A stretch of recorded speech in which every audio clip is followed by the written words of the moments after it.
Well, one thing you can hang your hat on, if it does rain, we are official next time by. And Brad Keselowski's team would look like a bunch of geniuses. Yeah, they would. All right, let's reset it for you. It's Keselowski and Sadler up front, and Keselowski's taking the low line. Inside, then it's Justin Allgaier, Joey Logano, Kevin Harvick, Kyle Busch, Carl Edwards in 7th, Stephen Wallace 8th, Trevor Bayne, and Paul Menard rounding out your top 10. Pace car is pulled off. We're on the hammer. We're back to green flag racing here at New Hampshire.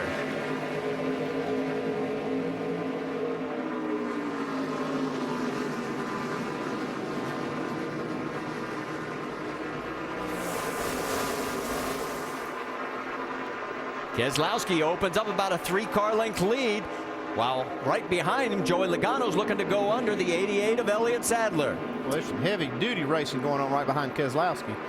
Kyle Busch wants through. Yeah, and if I'm Kyle Busch, I feel pretty good that I got 4 tires and only came out there in 5th.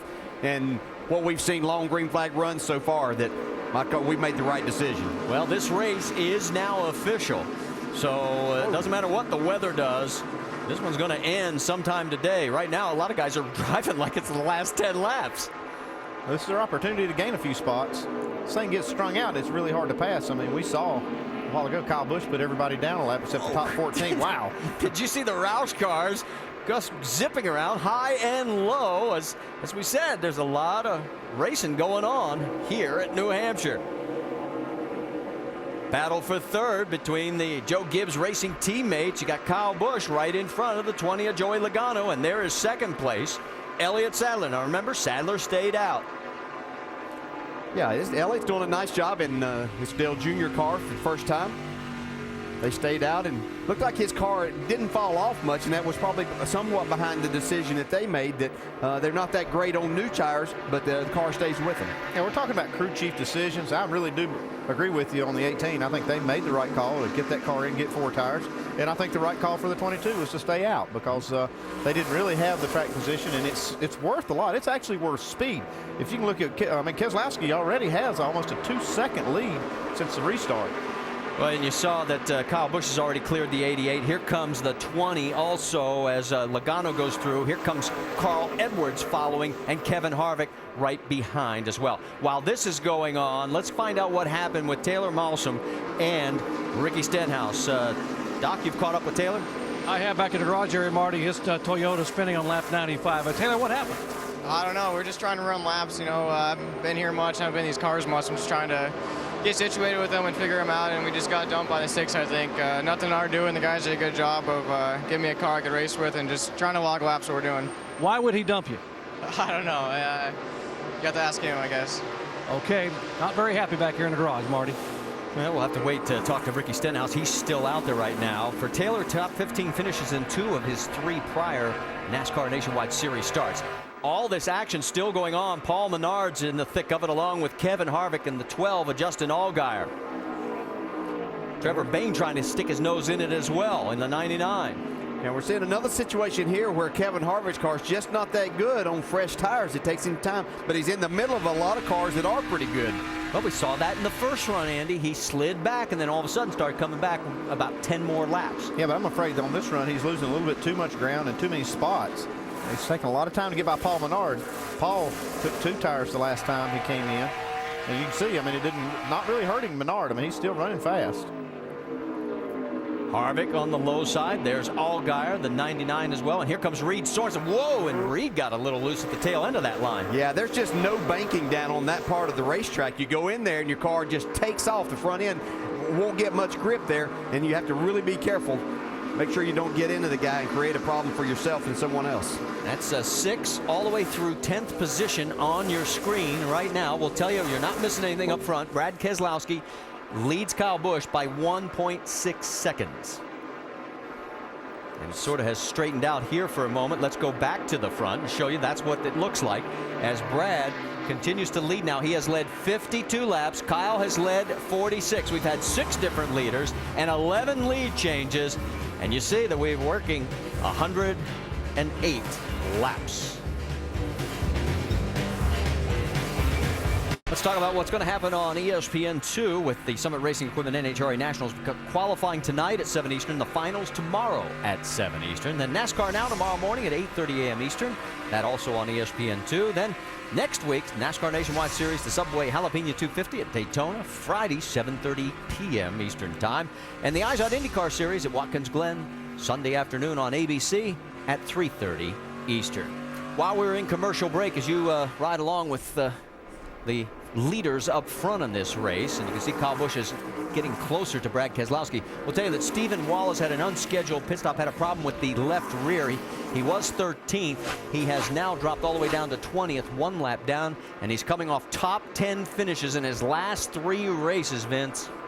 Well, it's really unfortunate because Steven was having a solid run, as you noted, Marty, but he had contact with the 98 car, and it caused a little bit of left rear damage just behind that left rear tire. Was getting into the tire a little bit. Tire started to go down. Steven had to come in to have that replaced and have that left rear fender pulled out a little bit. So a green flag stop, very costly for the 66. And right behind him is Ricky Stenhouse Jr., that is a battle for position. They're now running 19th and 20th. But here's what happened just a few laps ago when Stenhouse was trying to get under Danica. You can see he's down on that part of the racetrack again. He tries to power up right there, and the front end just doesn't stick, and he gets into the left rear of Danica. Neither one suffered any serious damage on that, able to continue. I'm sure part of that was a little frustration, too, over what had happened earlier. So he had a good run going, but created a caution. So the strategy so far by Brad Keselowski's team has paid off. He is still maintaining the lead, although Kyle is picking away at it. Oh, yeah, I mean, Kyle's going to get the lead if it goes green long enough. We'll see here. We'll check the speeds at the line. And definitely, Kyle Busch is the fastest car we've seen so far. But right there, that lap, it looked like Joey Logano. Then Harvick. Give you an idea. Harvick's 4 seconds behind the race lead.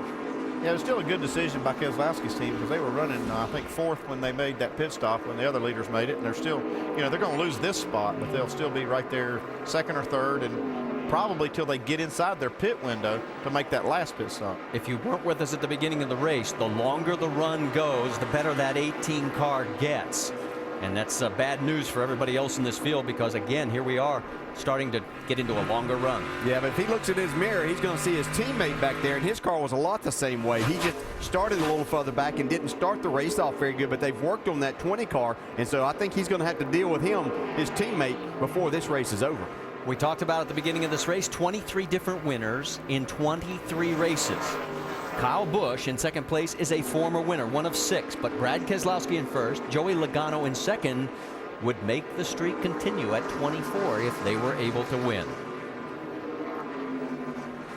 Kyle just keeps chipping away at it. It's now down to 0.2 of a second. Well, he's there. He's at that point right up behind Keselowski where he's probably getting a little push from that, just the aero dynamic part of this. When you catch another car, you just lose a little of that downforce on the nose. Well, earlier we saw Brad wave Kyle by. You think he'll do that now?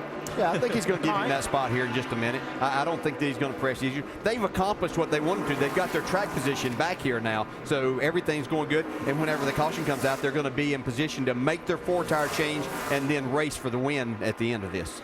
Well, they're going down the backstretch right now, heading into 3, and they're side by side. Kyle takes the position again, so it'll be our 12th different lead change, and here comes Joey. And you can bet that he's aware that these are the cars and team that was not happy with him after last week, so he's going to give these guys a little bit more room right now too, I would imagine. I think Kyle's putting a little more pressure for this lead. He went ahead and took it because he needed to do that. He looks in his mirror and sees that 20 car coming. He's probably more worried about Joey Logano than he was about Keselowski. And you can see Kyle starting to open up the gap. And between Busch and Keselowski, they've led all but 9 laps today. And remember, Kyle trying to close in on that all-time record for laps led in a career that's now held by Mark Martin. Battle for second, side by side. Logano is looking underneath, and it looks like he's going to take the spot away. These Gibbs cars, again, are just really set up well. The cars don't fall off a lot, so they're not abusing the tires, and the drivers are doing their jobs. Well, between Joe Gibbs Racing and Team Penske, they've won 9 of the last 10 races. Look who's in the top 3 spots. Does this surprise you?